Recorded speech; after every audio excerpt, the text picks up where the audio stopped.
پتھر مارے، گڑھے کھودے، کانٹے بچھائے، اجڑیاں ڈالی، اپنے گھروں کے کوڑے لا کے حضور کے گھر کے سامنے رکھ دیے۔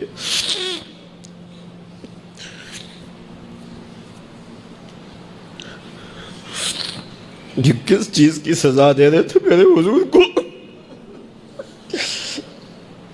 میرے حضور علیہ السلام نے پھر طائف کا سفر کیا کہ شاید وہ لوگ میری بات کو سن لیں، لیکن انہوں نے جو دردناک سلوک کیا وہ بھی تاریخ کا ایک انتہائی دردناک باب ہے۔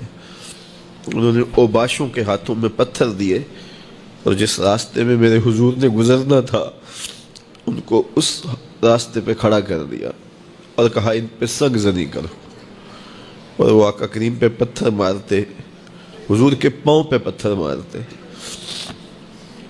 آقا کریم علیہ السلام پاؤں اٹھاتے تو وہ دوسرے پاؤں پہ مارتے، پھر حضور شدت درد سے بیٹھ جاتے تو ان کے دو غنڈے دائیں بائیں سے آگے بڑھتے اور حضور کو کندھوں سے پکڑ کے اٹھاتے، پھر سنگ باری کرتے۔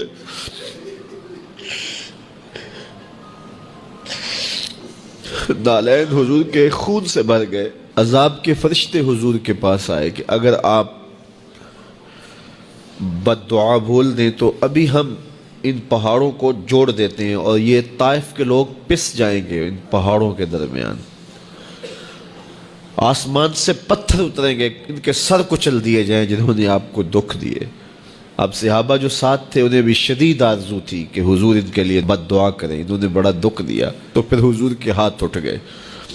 صحابہ کا خیال یہ تھا کہ ابھی حضور کی زبان کھلے گی اور بد دعا کے لفظ نکلیں گے اور یہ پیس دیے جائیں گے، لیکن جب وہ لب کھلے، وہ پتلی پتلی گلے قدس کی پتیاں، وہ لب ہائے دور جب کھلے تو لفظ کیا تھے؟ اے اللہ میری قوم کو ہدایت دے دے، یہ مجھے جانتی نہیں، اور کہا کہ مجھے ان کی نسلوں سے ایمان کی توقع ہے۔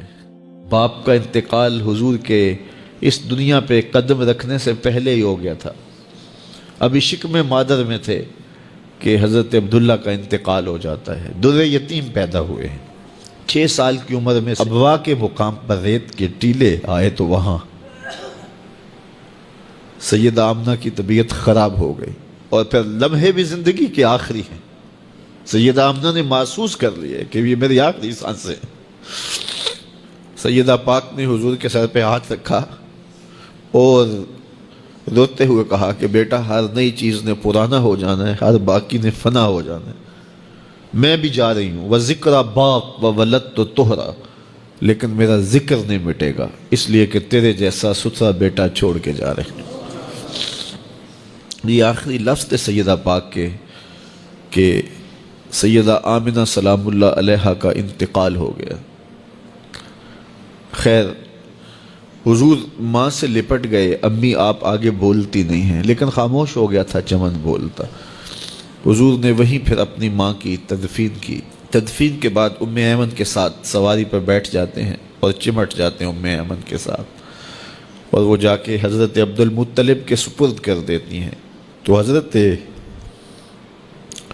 عبد المطلب حضور کو آغوش میں لے کے بڑا روئے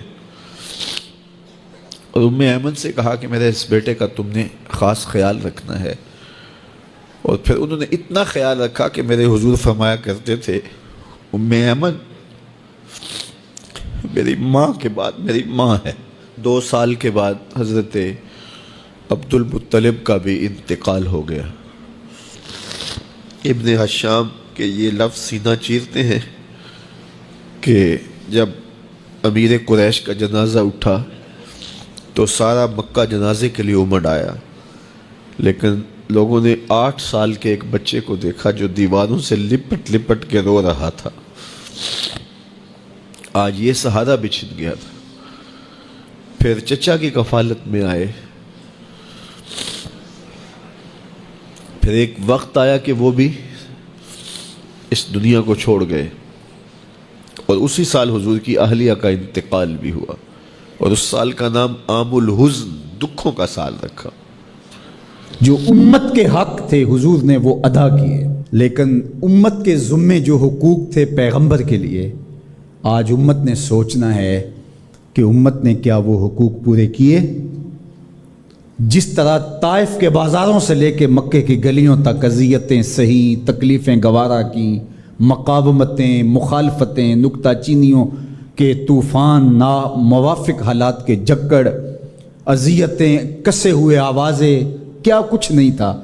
ذرا پلٹ کے مکے کی تاریخ تو دیکھو، حضرت سمیہ کے بدن میں اترتا ہوا خنجر تو دیکھو، حضرت یاسر کو تڑپ کے جان دیتے ہوئے تو دیکھو، اور پھر دیکھو کہ میرے اور آپ کے آقا و مولا کس طرح سے عزم و ثبات کے ساتھ، کس طرح تندہی کے ساتھ، کس طرح اللہ کے پیغام کے ابلاغ کے لیے کوشاں رہے۔ گھر میں فاقے تھے، کئی دن تک چولہا نہیں جلا، لیکن تبلیغ کے تسلسل میں فرق نہیں آیا، اور پھر تبلیغی عمل کو کسی غرض سے بھی ملوث نہیں ہونے دیا۔ لا اسألکم علیہ اجرا، اس پہ شاہد عادل ہے۔ قیامت تک اپنی نسل کے لیے صدقہ بھی حرام کر دیا، زکوٰۃ بھی حرام کر دی، کہ میری نسل بھی تم سے کچھ نہیں لے گی، میں محض اللہ کی رضا کے لیے تم تک پیغام حق کا ابلاغ کیا ہے۔ جو حق تھا حضور کے ذمے امت کا، اس کو ادا کیا۔ اب امت کے ذمے جو حق ہیں، ذرا امت ایک لمحے کے لیے سوچے کہ وہ حق ادا کیا۔ سب سے پہلا حق جو امت کے ذمے عائد ہوتا ہے وہ ہے ایمان بالرسول، نبی پر ایمان لانا۔ ایمان لانے کا مطلب کیا ہے؟ تسلیم کردن، گردن نہادن، سر تسلیم خم کر دینا، یہ ہے ایمان۔ اپنی خواہش ترک کر کے جس کو مان لیا ہے اس کے لیے گردن جھکا دینا۔ تیرے ہندیاں سندیاں محبوبہ، میں کافر ہواں جے میں ہواں۔ دوسرا تقاضا اتباع ہے، اور وہ ایمان کا تقاضا بھی ہے۔ رسول کو ماننے کا مطلب یہ ہے کہ رسول کی مانی بھی جائے۔ یہ کیا ماننا ہوا کہ خواہش اپنی ہوئی، ساری زندگی اپنی مرضی کے مطابق گزاری، شادی بھی ساری اپنی مرضی کے مطابق، ساری رسمیں ہندوانہ کی، صرف ایجاب اور قبول، پھیرے نہیں لگوائے۔ وہاں کہا چلو یہاں ہم دین کا ٹچ دے دیتے ہیں، وہاں چلو تدفین کا مرحلہ آیا تو جلاتے نہیں ہیں، کفن پہنا دیتے ہیں اور تدفین کر دیتے ہیں چونکہ ہم مسلمان ہوتے ہیں۔ فیکٹری کے اندر جو کچھ ہو رہا ہے وہ سارا بینک سے لمٹیں چل رہی ہیں، وہ سارا جو ہے وہ اللہ سے اعلان جنگ ہے، اور باہر نمائش کے لیے دسترخوان لگایا ہوا ہے کہ ہم غریبوں کو کھانا کھلا رہے ہیں۔ یہ دھوکہ تم اپنے ساتھ کر رہے ہو، رب کے ساتھ نہیں کر سکتے۔ یہاں سر سے لے کر پاؤں تک آنا ہوگا، آدھا تیتر آدھا بٹیر نہیں چل سکتا۔ تو نبی کی اطاعت پھر اس میں کیا، کیوں، کیسے کیسے ممکن ہے؟ جب مان لیا تو پھر مان لیا۔ اللہ حکمت سمجھ میں آ گئی تو اچھی بات ہے، نہیں سمجھ میں آئی تو پھر بھی حکیم کا عمل حکمت سے خالی نہیں ہوتا۔ جو حکیم نے کہا اس کے پیچھے کوئی حکمت ہوگی، وہ تمہاری نظر میں ابھی نہیں آئی، کچھ وقت بعد آ جائے گی، نہ بھی آئے تو کوئی فرق نہیں۔ پھر ایمان بالغیب کس کو کہتے ہیں؟ تو اللہ اس کے رسول کی مان لینا کہ بس ہمارے ذمے ان کا حق ہے، ان کی ماننا ہمارا حق ہے، اطاعت ہمارا حق ہے، تو بس یہ کافی ہے۔ اب صحابہ کی زندگیاں دیکھ لیجیے، انہیں حکمت نہیں پوچھی۔ حضور خطبہ دے رہے ہیں اور فرمایا لوگوں بیٹھ جاؤ، یہ باہر رش ہو رہا ہے نا سامنے، تو فرمایا بیٹھ جاؤ۔ حضور کی آواز بلند تھی، بنو غنم میں سے صحابی آ رہے تھے، وہ وہیں بیٹھ گئے۔ اللہ اکبر۔ کسی نے کہا تم یہاں بیٹھے ہو، کہ حضور نے کہہ دیا اور بیٹھ گئے۔ اللہ اکبر۔ تو یہ ہے اطاعت، یہ ہے فرما برداری، یہ ہے زندگی کا جمال۔